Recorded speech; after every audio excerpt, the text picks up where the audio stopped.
from Beside Filipino 1A. So this is the three philosophers that I choose. The first one is Plato, the ideal self, the perfect self. And the second one is Rene Descartes, I think, therefore I am.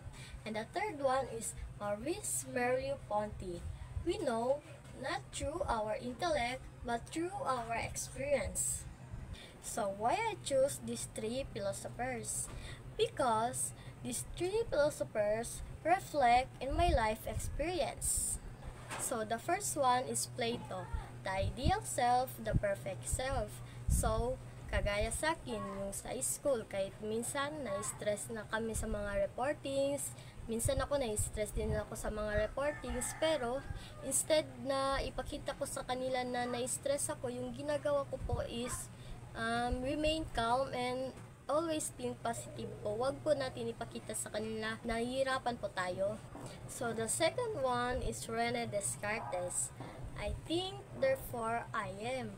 So, kagaya nung sa akin, nung natutulog po ako, tas may napanaginipan po akong mga tao. Diba, pag may napapanaginipan po tayong mga tao is blurred po, and yung mga lugar is parang bago po sa atin.